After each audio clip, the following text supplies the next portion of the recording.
Today is our open Q&A. Inshallah, every 2-3 weeks I try to have an open Q&A. And alhamdulillah, we got 85 questions and within 5 hours of spreading the email. From now on, I'm going to try to collect questions because it is easier rather than just raising a hand, because you can go over the questions and then choose the ones that are more relevant to the community. So I've tried to divide this into multiple categories, and we'll try our best to do rapid fire, which means we're trying to answer as many questions as we can in the shortest possible period of time, so we're not going to go into a lot of detail. So the first question, the first series of questions is about Palestine and Gaza. So my question is regarding the current Israeli-Palestinian conflict. Can you please give a lecture, maybe not tonight, but at another time, explaining how we answer people who say that the land of Palestine belongs to the Jewish people? Can you address the common arguments made by the settlers, by the Zionists, by influencers, that in their view, Israel or Palestine belongs to the Jews because of the history and because of the Bible? And a lot of us are struggling how to respond when we hear these types of questions. So can you give us digestible rebuttals in order to help our brothers and sisters in Palestine? Very good question. I've already answered this in multiple lectures. So I urge you to listen to a number of khutbahs I've given. 3 years ago, I gave a talk here about 5 questions about Zionism. So listen to that talk as well. When I used to live in Memphis, I gave a lecture about the creation of the modern Muslim world, where I went over the history of the creation of Palestine and how was it created. These are lectures, not just from me, from everybody, that you need to listen to. You must educate yourselves, O Muslims, because there's so many common misconceptions. Palestine has gone over so many hands in the last 4,000 years. For around 200-300 years, it belonged to the children of Israel of the Bible. Before them were others, after them were others. To claim that just because 3,000 years ago, a group of people used to live in that land, and therefore a modern group that has some connection to them should then go over and expel the people. This is not an argument that anybody makes. In fact, if we were to start this argument, the native indigenous Indians of this country, the Native Americans of this country have infinitely more right to just walk into your house. They literally have the right to walk into your house, knock on your door, say, hey, you are standing on this and this land, my ancestors used to live here, and they will kick you out.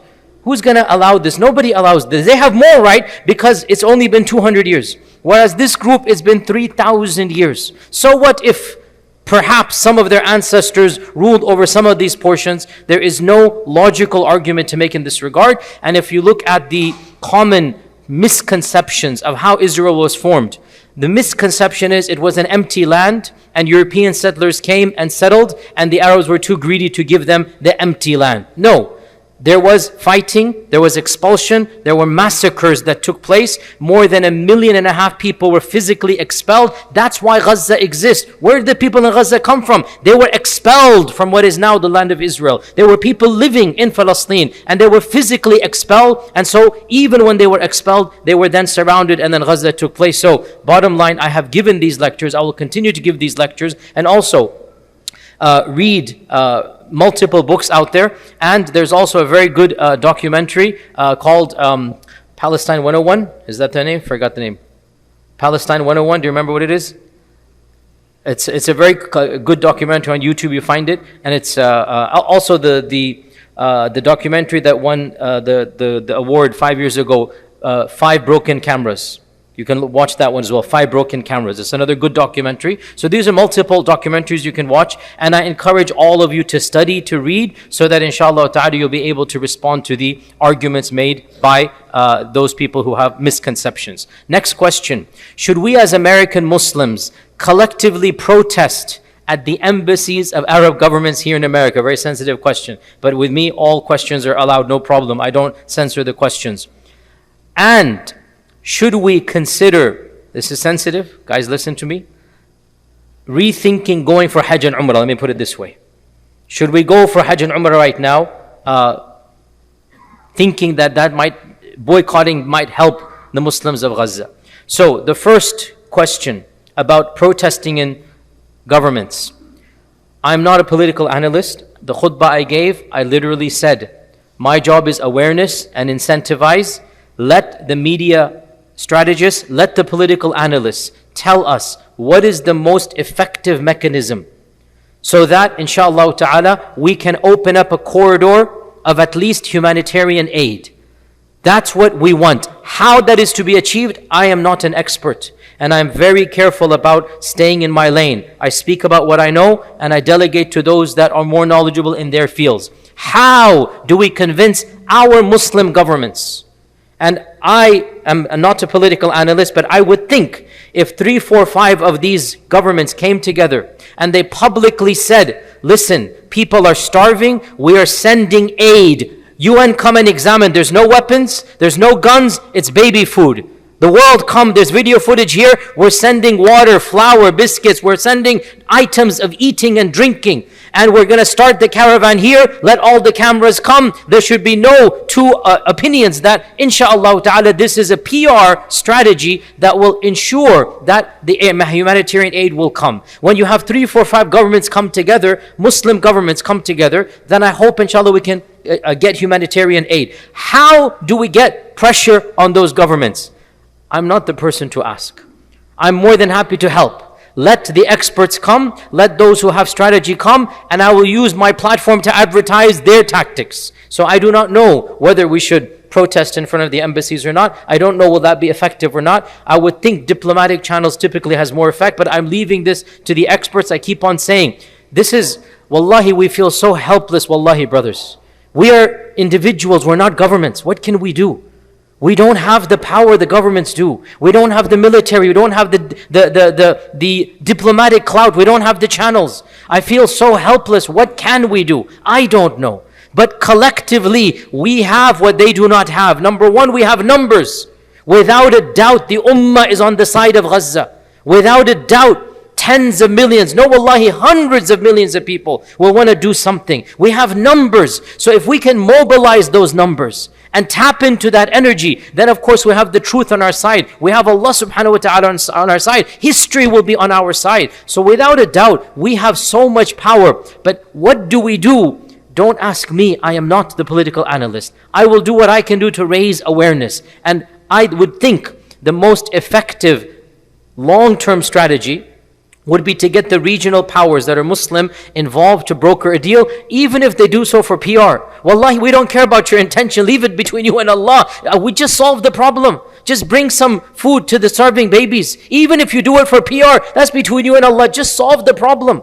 So maybe if we were to collectively say, we will cheer you, we will give you medals, just do this, maybe they might do it. We don't know. Allahu A'lam. But you tell us the strategy. And as for the Hajj and Umrah, I have been very consistent. Do not mix, two rights don't make a wrong. Do not mix our ibadat and what is wajib and what is a ritual with a political tactic. Whatever is happening, Hajj and Umrah is a blessing, and Mecca will remain sacred, and visiting Medina is one of the greatest spiritual upliftments. So whatever is happening in the world, there is no sense in you not going to Mecca and Medina. It's no sense whatsoever. You individually will not affect the Ummah in a positive manner by not going and praying in Mecca and Medina. I don't believe in this tactic. So in this tactic, I will say religiously, it does not make any sense. Two wrongs don't make a right. This is something that is separate and independent. Whatever is happening there politically, Mecca and Medina remain blessed and holy. And our Prophet ﷺ wanted to go do tawaf and do the Umrah even when Mecca was under Qurayshi control, when the Quraysh were waging war against the Muslims.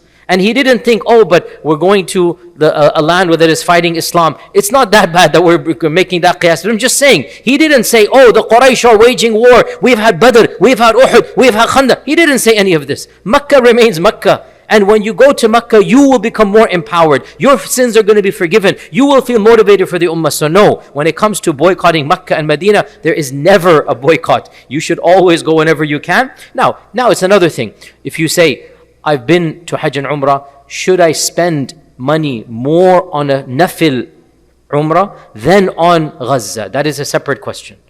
I'm not talking about that. Somebody is asking, is it judicious and wise to boycott and use that boycott as a political message? And I say that no, that you involve religion. Mecca remains Mecca, Hajj and Umrah remains Hajj and Umrah, and what is happening politically is independent of Mecca and Medina. So no. As for which of the two you should do, it depends on case by case basis. It is authentically narrated, one of the great scholars, I believe it is Sufyan ibn Uyayna, I'm not sure. One of the great scholars, he was planning to go for Nafil Hajj, and he had gathered all the money. And as he was walking outside, he saw a very, deprived, poor lady who was starving, whatnot. And he said, you know what?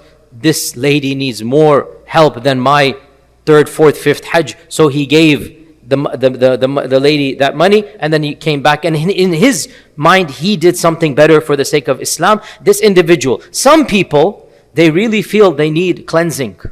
Their hearts are hard. They've done sins. And they need to go to Mecca for kafara. So there is no hukum am. There's no general ruling for the entirety of mankind. If you feel that going for a secondary, a third or fourth Hajj and Umrah is good for you, you need it, no doubt you should go. And if you feel, hey look, I don't need to go and the people here need the money more, this is also very good. But that's an individual level, and that has nothing to do with the boycott. It's just a matter of where that money will be the most beneficial, and that's a case-by-case basis. This is a very difficult question, brothers and sisters. I'm asking it as the brother sent it. The brother is saying that I have seen online that some Muslims in Gaza are making dua against the Ummah. How do we react to this? And to make sure that we are not those for whom the supplication is being made against. SubhanAllah, is a very painful question. Very painful question. Muslims in Gaza, sometimes they are saying, "Oh Ummah, I will call you to Allah, I will call you to account. May Allah protect us." What would you say? I don't blame them. Wallahi, I don't blame them. What would you say? The world seems to have abandoned you. However, their dua, it will apply without a doubt upon those who had the capacity to do something and they did nothing. Without a doubt. They will apply to those who had the power, who had the wherewithal and the means to do something and they didn't do something. As for me and you, what can we do? What can we do? All that we can do is very meager, and in that meager attempts, this is our salvation. لا يكلف الله نفسا إلا وسعها. And O Muslims, our religion is based upon rulings, not emotion. Our Prophet ﷺ lived in Mecca when the Sahaba were tortured to death in front of his eyes. Bilal was being dragged in the streets, ahadun ahad. Yasir and Sumayya were shuhada in front of his eyes. They were tortured to death. They were tortured to death in front of his eyes. How do you think he, ﷺ, felt? Yet all he could do was to say, Sabran ala Yasir fa inna mu'idukum al-jannah. That was not the time and place to engage in anything more than that, or else it would have gone bad on the entire Muslim community. So we have to learn from the seerah. It's not my right to proclaim a physical intervention, to proclaim a struggle for the sake of Allah. It's not the right of any scholar to do so. But is struggling for the sake of Allah a communal fard? Without a doubt it is. But who has the right to declare it? People that have clout, authorities, diplomatic clout, armies, those are the people that must declare. And as soon as they declare, inshallah, at that stage, every single scholar should say, Yalla, Bismillah, they have declared. But you cannot expect average people to do this. It's going to cause chaos in our communities, in where we live.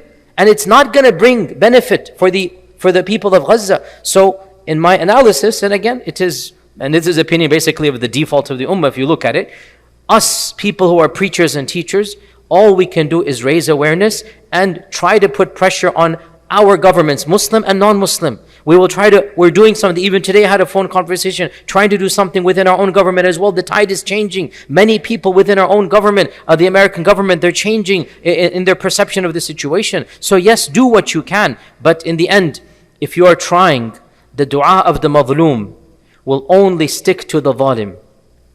The dua of the madhloom, it will go on the zalim. If you are not the zalim, and if you are not responsible, that dua will not fall on you. So yes, it's painful. And I have no words to describe that pain. And they are fully excused for their frustration. But at the same time, understand, it is a valid dua. But if you are trying whatever you're able to do, it will not fall on you. Now, if you are somebody who had the power, the clout, and you didn't do, then fear Allah. Because wallahi, on the day of judgment, the dua of that mother will definitely be attached to you. And all of your armies and your strength will not be able to help you on that day. So if you have that power, the dua of the mothers of Gaza on that day will be something you will not have any defense against. And all the power you had, and all the izzah the people gave you, and all the armies that you used to control will be of no benefit. And that dua will definitely be something you have to answer to. We ask Allah's afiyah in that regard. Now we move on to our next genre of questions, and that is, this is a specific genre of media. Regarding the recent social media attacks on EPIC, which resulted in serious impact to our masjid and our services, could this impact have been prevented if we, the Muslim community, had significant presence online, if we had active, keyboard social media engagers, tactical influencers? What is your view on community presence and activism on social media? And should we give more attention and active participation on this in these mediums? So without a doubt, if you look at what happened with our entire debacle at EPIC, the controversy began online. And the millions of views that took place, and all of the fear-mongering, and all of the hatred, it did not start except online. Social media, Twitter, Instagram, the far right began jumping and fomenting, and they began tagging the politicians and the governor until finally they had to get involved.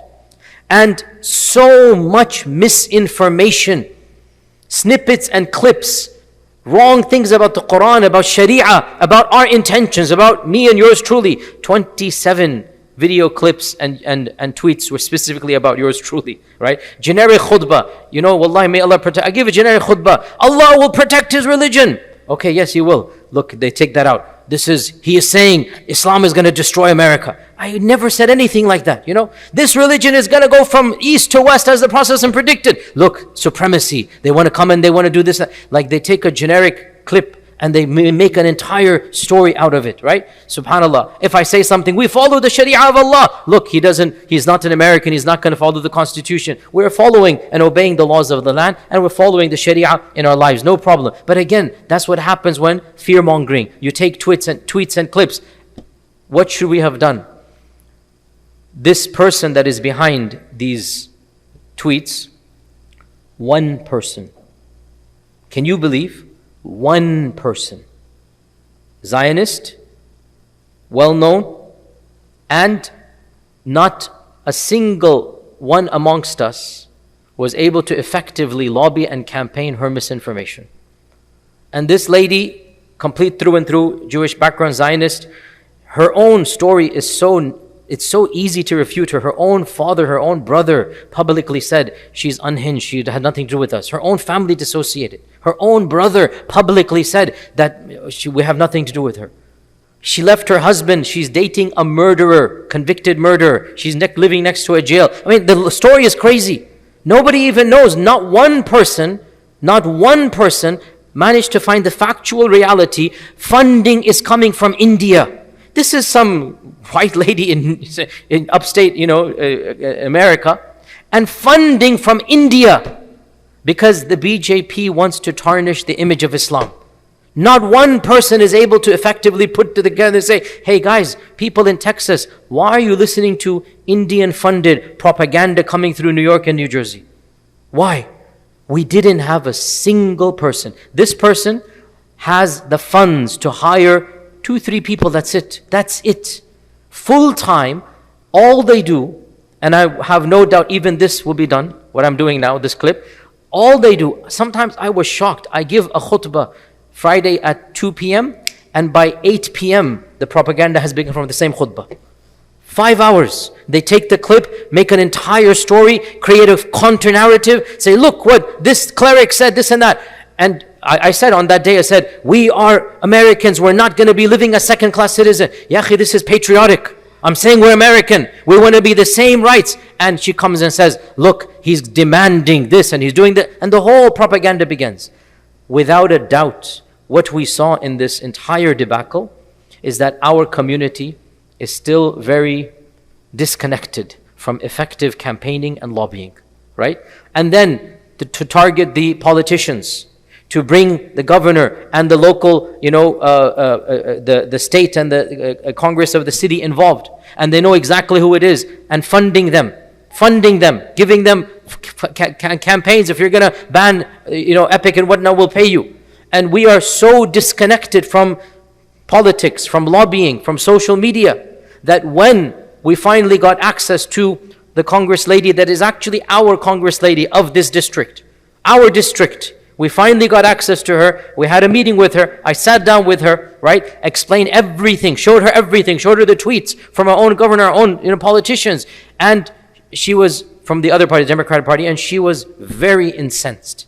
And the same day she tweeted to the governor directly, we do not tolerate bigotry and Islamophobia in this country. You should not be targeting a minority in this manner. The same day she tweeted, right? And as soon as she tweeted, backlash from within our own community begins. Shaykh, can you stand next to a non-hijabi lady in a picture? Wallahi, go look it up. You think I'm making it up? So my point is, we are disconnected from reality. I have to battle so many different battles at the same time. This and that, and we are still, how do you expect me to save our masjid and community? Except by going to our politician. And she tweeted a picture with me, saying this is the Imam of the masjid, we don't want Islamophobia. She's defending EPIC. And one of the girls said, is it okay to take a picture next to a non-hijabi lady? Wallah, I wanted to say to the brother, which corporation do you work in that, mashallah, all niqab and hijab? Which corporation do you work in that, mashallah, full segregation? Which world are you living in, right? But yes, we are disconnected from reality.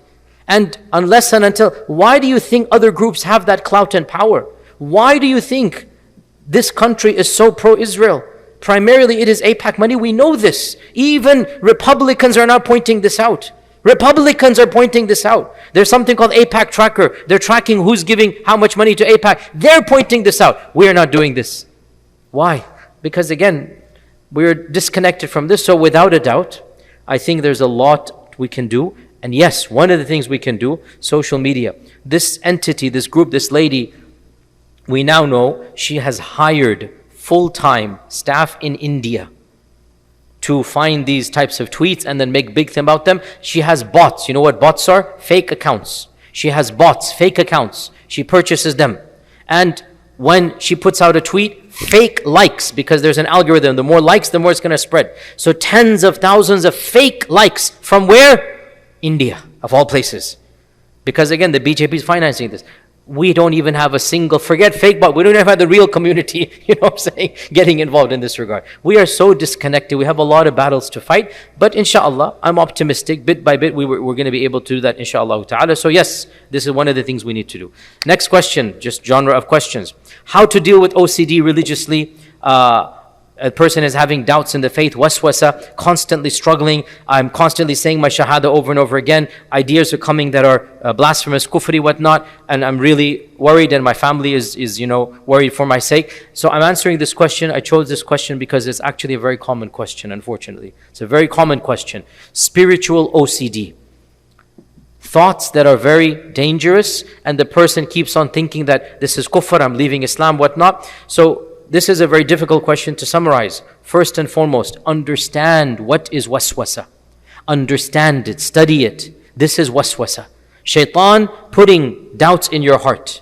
Therefore, one of the cures, not the only one of the cures must be spiritual. Increase your dhikr, increase your Quran. But it's not the only thing you need to do. Other things also you need to do. Of them is, you need to learn. I don't believe in distraction, because distraction doesn't get rid of the waswasa. You need to learn to live with ideas not impacting your actions. You need to come to a place where the idea might be in your head, it's not changing your action. If you think, I haven't done wudu properly, that's what you think. If you have done the proper washing, khalas, do not repeat it again. If you think, astaghfirullah, I thought about that, I'm a kafir, don't act upon it and say the kalima again. No, do not act upon thoughts that are waswasa. You need to learn to live with them. Also, you battle waswasa with yaqeen. Yaqeen. What is yaqeen? Allah is ghafoor. Allah is rahim. Allah will not punish me for a thought. This is yaqeen. This is yaqeen. And waswasa is dhanni, shak. So you battle dhan, with yaqeen. And you turn to Allah subhanahu wa ta'ala and you keep on raising the bar of tolerance of ideas without it impacting your actions. So this is in a nutshell, and I've given a longer lecture about OCD. Next question, we're doing theological questions now. So some of my family members say, Madad ya Rasool Allah, or they say help from the Abdul Qadir al-Jilani or Hassani or whatnot. What is your verdict on this? I have said multiple times, this is not something we should do. It is not a part of our tradition. We believe these types of ideas are very dangerous because your heart starts becoming attached to other than Allah and you're invoking other than Allah. It should not be done, and without a doubt, our Prophet did not come that you say Madad ya Ghawth and Madad ya Ali. This is not why he was sent. So if your relatives are doing this, you should advise them that this is not a part of our religion, and you should tell them that help is sought from Allah subhanahu wa ta'ala alone. Next question is, how do you now define shirk? Because you used to define it in a particular manner. Now, what is the definition of shirk? The definition of shirk remains exactly the same, by the way, as it used to be. Nobody changes definitions. Definition of shirk is what Allah has defined it and the Prophet has defined it. How has Allah defined it in the Quran? فَلَا تَجْعَلُوا لِلَّهِ أَنْدَادًا وَأَنْتُمْ تَعْلَمُونَ. And the Prophet said that when he was asked what is the greatest sin, he said, أن تجعل لله ندا وهو خلقك. The same thing. You make for Allah, you create in your mind for Allah a partner. You assume that Allah has a nid. So, what is the definition of shirk? To assume that another entity shares any of the powers of Allah or any of the rights of Allah. This is shirk. If you believe another entity, any entity, besides there is only one ilah, la ilaha illallah. If you believe any other entity even has partial, nobody says it has to be equal, right? Allah says in the Quran that وَاتَّخَذُوا مِن دُونِ اللَّهِ. They took lesser than Allah gods, lesser than Allah. So to say that Allah is, like the Quraysh said, Allah is the supreme God, then there are many gods. These many gods, if Allah wanted to, He could stop them. But Allah has given them free license. And in their domains, they can do whatever they want. This is the essence of shirk. And anybody who believes another entity or a prophet or a wali or a saint has ultimate unrestricted power even in a domain, then this would be a type of shirk. Anybody who believes that they should worship or they're allowed to worship other than Allah. No one is worshipped other than Allah. If any person believes that another being should be worshipped, so the niyyah is to make worship to other than Allah, then without a doubt this is shirk akbar. This is the definition of shirk, to create in your mind, because it doesn't exist, there is no actual God besides Allah, to assume there is a partner. And a partner can be 1%. In a company, partners don't have to be equal. You can have 70%, 30% partner. You can have 90%, 10% partner. They're still partners in a company. So a partner is somebody who shares some aspect of what the other partners share. Doesn't have to be the same. So if anyone believes that any entity shares some of the powers of Allah, divine powers, shares some of the rights of Allah, the right to be worshipped, then this is a type of shirk. So this is Aqidah questions. Now we get on to obviously marriage and divorce. La hawla wa quwwata illa billah. Guys, I'm literally quoting your questions back to you. So sorry if you find some of these problematic. These are your questions that I was asked. Allahu musta'an. A woman cheated on her husband with somebody, they ended up getting a divorce. Is she then allowed to perform a nikah with the person she cheated on after the iddah? La hawla wa quwwata illa billah. It's a very sad question, sad reality.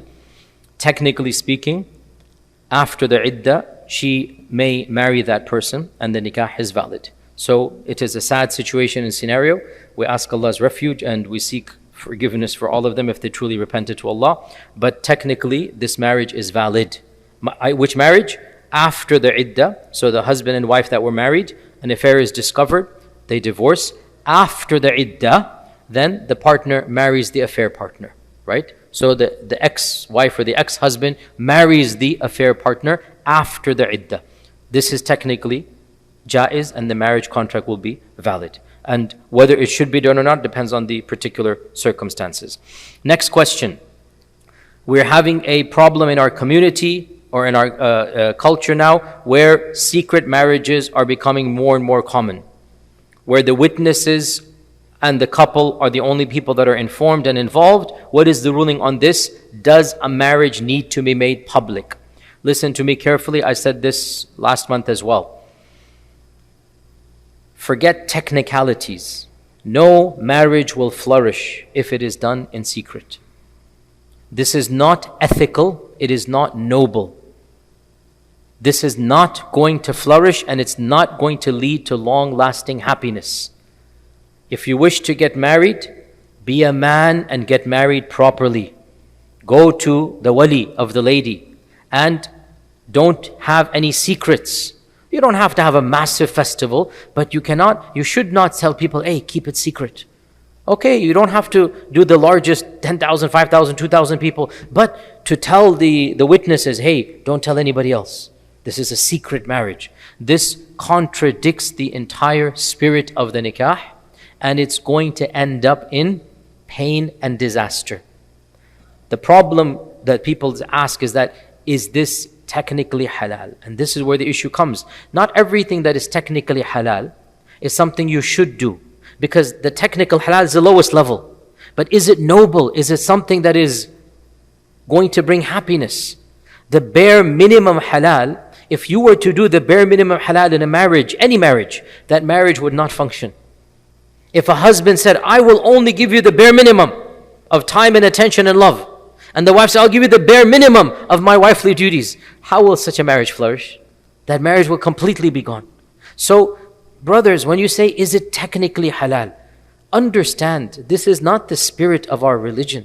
Yes, you should know, is it technically halal? But then also go beyond this. Is it something the Sharia recommends? Is it noble? Technical halal is one thing, and yes, technical halal, as long as the conditions are met. The woman, if she has not been previously married, needs to have a wali. There are 2 witnesses, the mahr. This is the technical halal. And if this is done, perhaps there is no sin in the eyes of Allah, but there's also no dignity in such a marriage.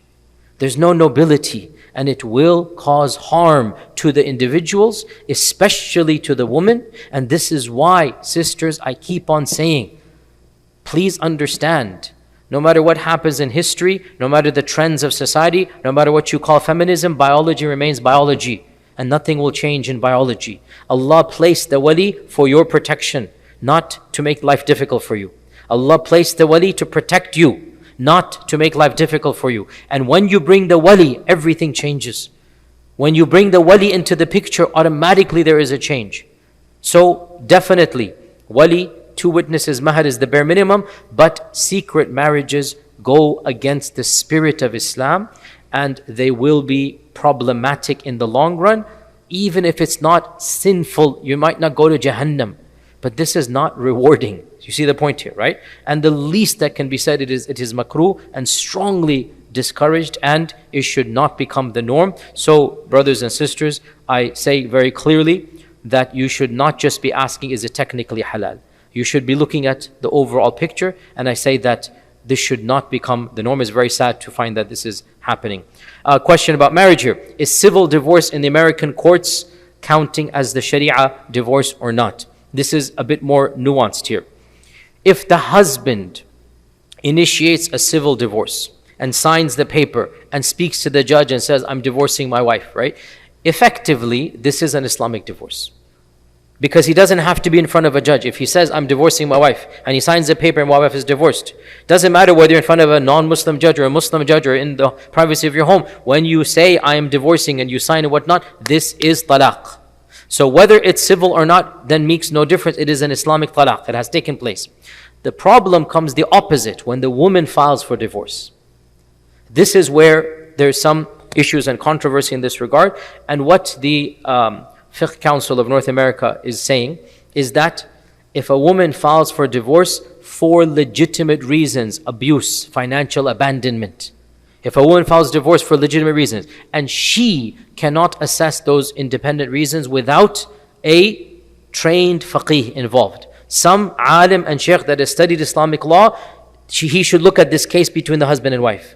And he should see, is this a legitimate case? Is there physical abuse? Is there, emotional? Is there financial type of abuse, abandonment? In this case, the husband says, I'm not going to divorce her. And he's being zalim. He's clearly being zalim. What do you expect her to do? What is her alternative? So in this case we say, if the husband is being unjust, then she files for civil divorce with the validation of a neutral, independent, trained faqih, and says, yes, this is a legitimate case. She should be given her freedom because she's being mistreated. In this case, it will count as a khula because she initiated it, and she will be then considered divorced after the iddah. So that will be a divorce because essentially there is no alternative for her. Because if you don't open this door, what is the alternative?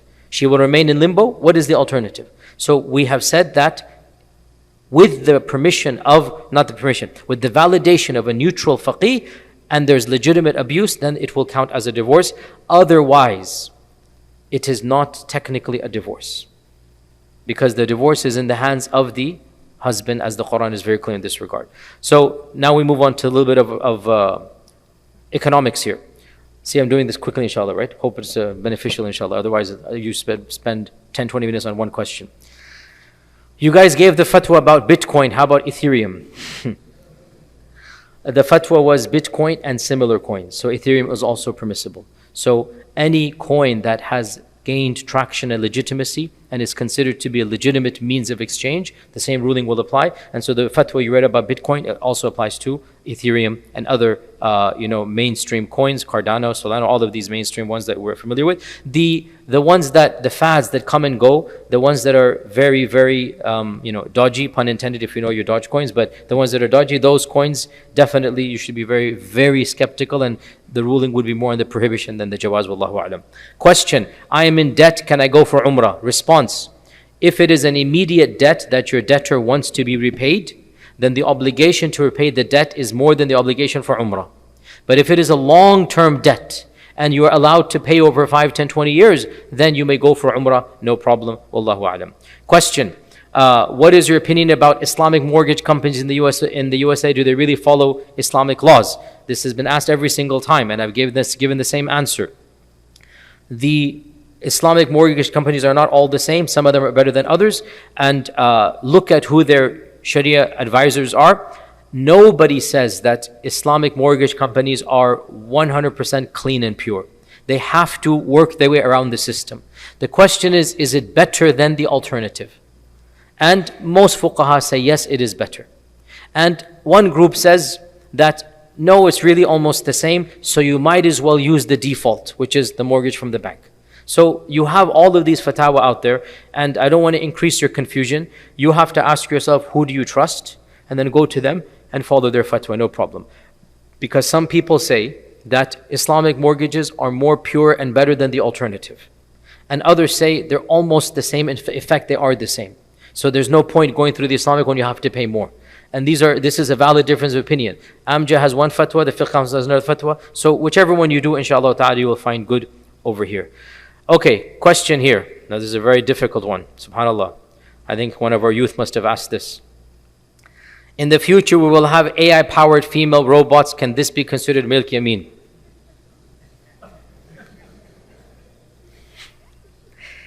I think this young man has too much time on his hands, and let him engage more in ibadah and dhikr, inshallah. And these are questions I hope we don't have to answer too soon, but if we do, then we will sit down as the Fiqh Council and discuss a very difficult and sensitive topic. I actually added, somebody sent this, and so I'm literally quoting, and I will say when that happens, we will have to answer this question.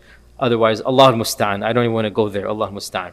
Question, we have a number of kids. We don't want to have any more kids. Is it sinful for us to now start using protection to not have any children? Not at all.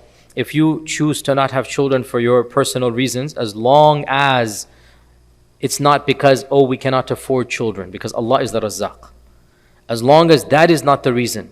You say, emotionally, I'm drained out. Time-wise, I don't have the time for anymore. This is legitimate. You may do so, but realize your doing will not change Allah's qadar. And if Allah has willed you will have a kid, you will have a kid.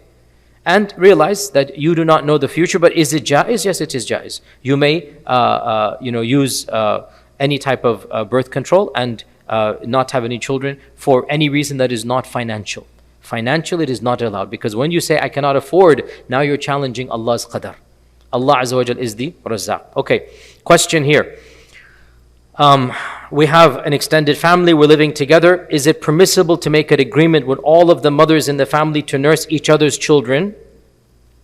There's multiple brothers and wives and whatnot, and so we want the children to be nursed together for the sake of creating mahram between these children. We want to do it intentionally. We want to make them mahram between these children and their female aunts, so that now there's not going to be any issue when they're older.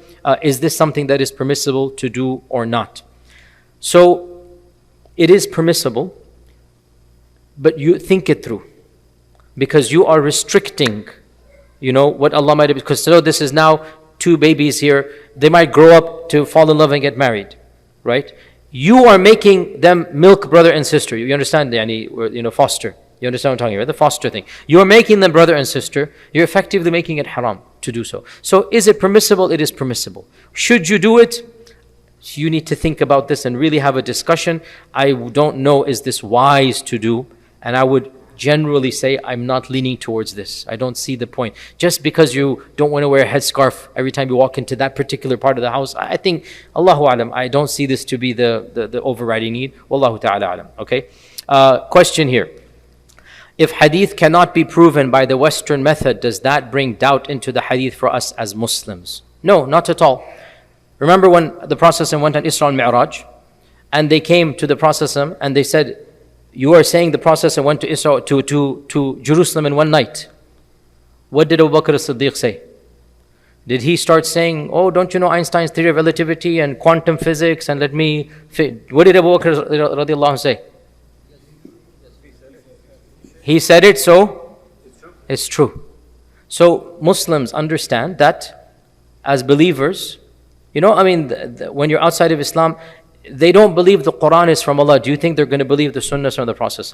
It's understood they have a different methodology of doing things. So their understanding of science and ilm is different than our understanding, and our religion is not based upon their extrapolation. We should have confidence in our system and not have to worry about their interpretation of how the hadith have been preserved. For us, we believe, listen to this, the Quran needs the Sunnah, and the Sunnah is a part of Islam. We all agree to this, right? And Allah subhanahu wa ta'ala has promised to protect His religion, correct?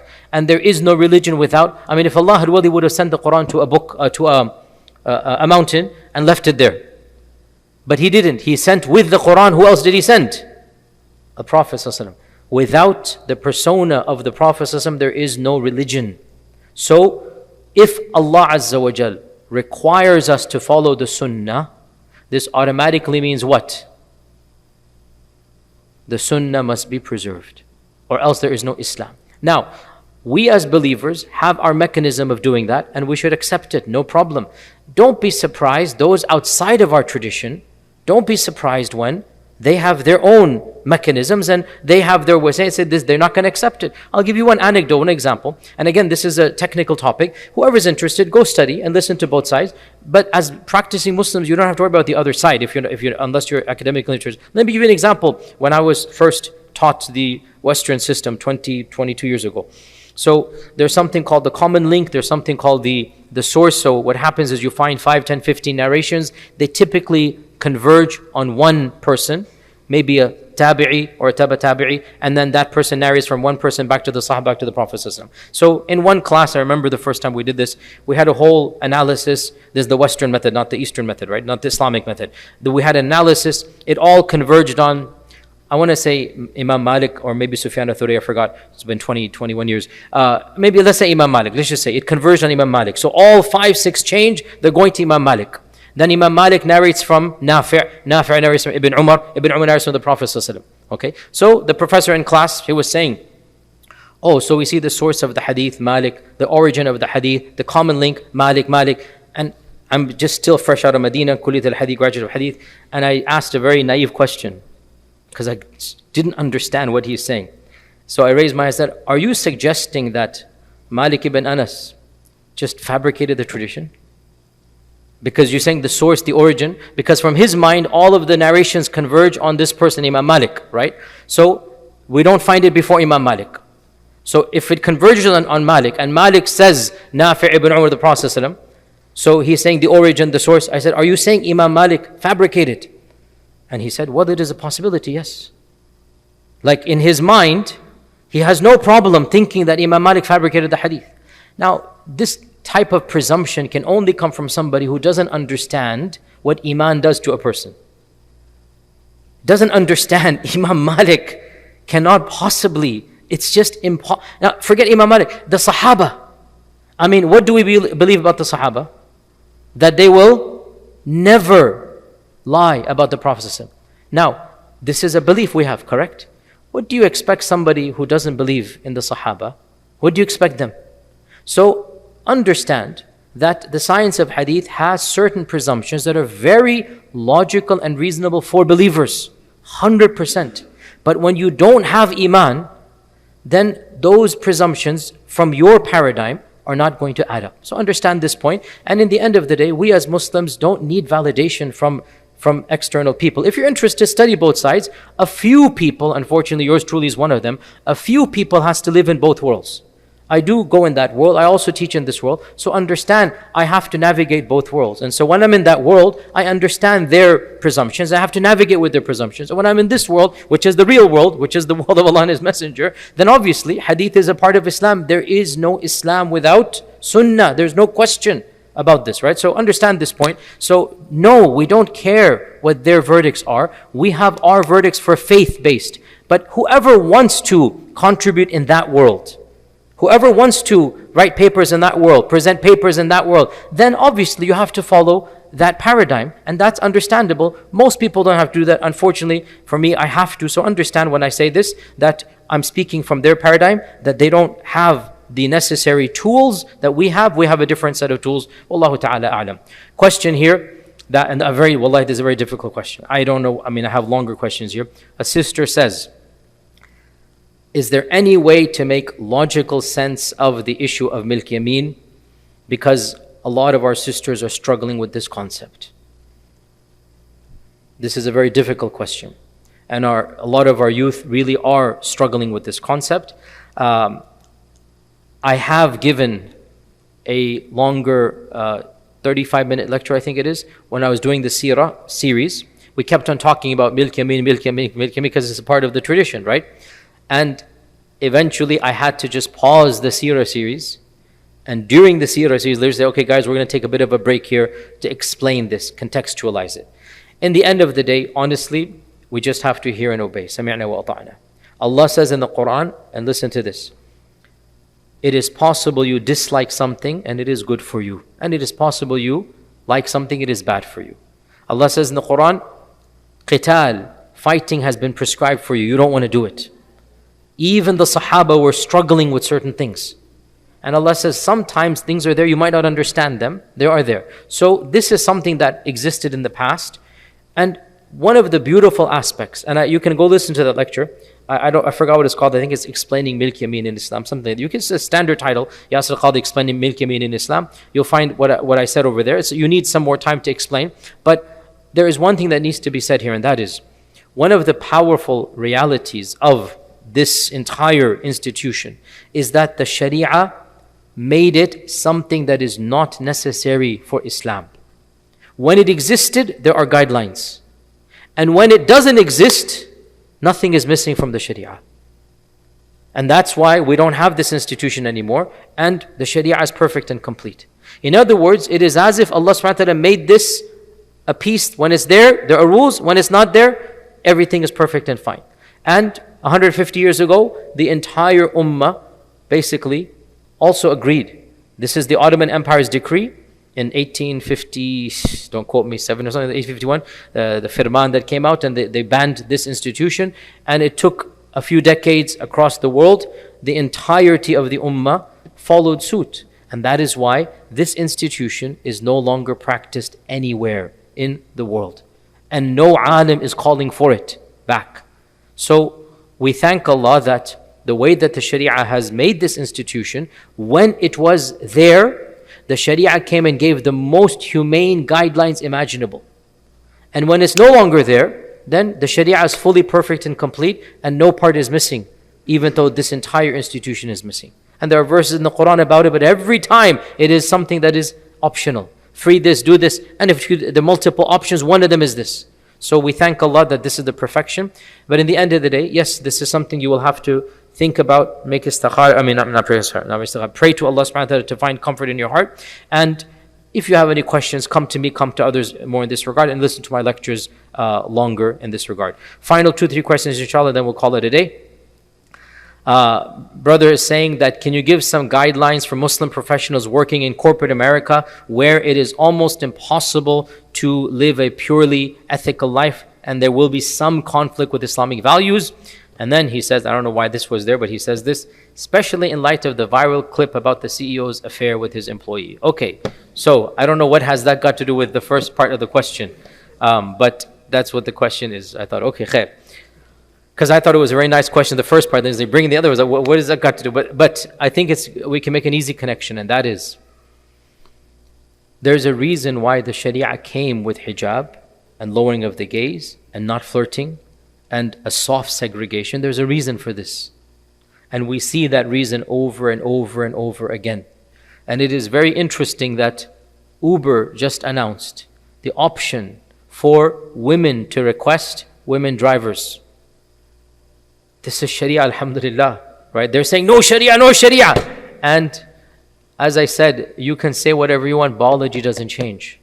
Biology does not change. Go 3-4 years ago with the Me Too movement. And I was a professor at that time. The decree came from the department, from the dean, that from now on, there shall be no closed door meetings with a student of the opposite gender. I said, alhamdulillah, but I was already doing that anyway. Okay, we have to keep the door open, no khalwa. I said, you know what, I didn't need your decree. The Prophet already told me about this khalwa, don't worry, right? So Sharia is coming to them. And they're trying to run away from it, but the reality is you cannot. There's reasons why these mechanisms are in place. Bottom line, to answer this question, I will say that فَاتَّقُوا اللَّهَ مَا اسْتَطَعْتُمْ. Inevitably, you are in an environment in which other people are not following Islam. But understand, so too were the Sahaba, so too was the Prophet in Mecca. You're not the first person. There was fahisha in Mecca. Sharab was being sold. Idols were in front of the Kaaba. Nudity existed in Mecca. You all know how they used to do tawaf. So what are you going to do? Lower your gaze. Don't ever be flirtatious. You be dignified in your interactions and dealings. And that's all you can do. You're not obliged to do anything more than this. So the Sharia is not impossible to live. You apply the Sharia in your daily life. And I have given many more answers about more specific issues, about events that take place, about parties that take place, about festivals inside the workplace, about other types. I have given more specific fatwas in this regard. But overall, take this as the rule. Fear Allah as much as you can. Do as much as is perfection as possible. And what you really cannot do, which is a gray area, you can never do clear-cut haram. Never drink alcohol because it's socially unacceptable. No. But sometimes you have to attend a meeting with the vice president and everybody's there and there's sharab somewhere in the room. It's not good for you to have sharab in the room or even on the table. Wallahi, it's not good. But if that's something that the meeting is there for business and you are your department, you're presenting what you need to do, Allah knows you're not doing this for entertainment. Allah knows you're not doing this for, no, it is a part of, there is no alternative in this regard. And I have given a longer explanation in this regard. So differentiate between socializing and, things just for the sake of pleasure versus what is needed to do. And what you need to do, may Allah forgive you as long as it's not clear-cut haram. Final question we'll do today, inshallah. And that is, somebody has done great harm upon me and I'm in pain because of this. Is it allowed to give Allah's la'na upon that person? The response, anybody that has done clear-cut dhulm, you may make dua proportional to the dhulm that has been done to you. So if somebody has ruined your life, if a tyrannical party has, done something, jailed or imprisoned, whatnot, you have every right to turn to Allah and invoke Allah to the proportional level that dhulm has been done on you. And what is happening in Gaza is one example of that. We have every right to give la'na on those people that are doing that. However, if a person has done a dhulm that is not as severe as other examples, and there's also good in that person, then you need to be careful that your dua is proportional. because you cannot ask Allah to do more than what the dhulm they have done unto you, or else you're doing dhulm in your dua.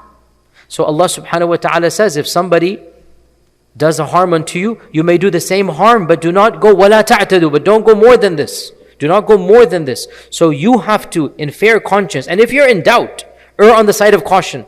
Or if you really want to, ask a neutral party. Say, hey, this is what happened. How much dua can I make against the person? Because you have to be careful, because you cannot go more than what the person has done. And if you do innocently, perhaps you're forgiven. But if you do maliciously, Allah is not going to accept that dua, and you might even lose the impact of your dua, because you're going more than what the person has done. So be careful in this regard. Your dua is most powerful when you use it effectively. And when dhulm has been done and you make the dua of the madhloom properly, your dua will be answered. However, if there is good in that person and there's some redeeming qualities, then the option of forgiving is there, and the option of mending is there, and the option of being the better of the two is there. And if you take that option, Allah will give you more than your dua against him would have gotten you. You understand? If you make dua against him, oh Allah, do this to him and do that to him. Okay, you've ruined his life and maybe he deserved it, but you will then get nothing on the Day of Judgment because you've gotten rid of it, right? If, and as an option, Allah has allowed it. If you rise up and say, I will forgive, and I want Allah to give me more for the forgiveness. I'm not saying it is obligatory, it's not obligatory. I'm not even saying it is always better. Wallahi, in Gaza, we can't even expect them to do this. Even we should not do this. Even if they were to ask forgiveness, they will not, in the Day of Judgment. You know what I'm saying? Like, you get my point here. After what they have done, they say, I'm sorry, that's not good enough. So you look at the crimes that have been done, and then you are proportional in this regard. So be careful in this regard. And with this, inshallah ta'ala, we conclude our Q&A. Wa jazakumullah khair. We'll come back inshallah for another one.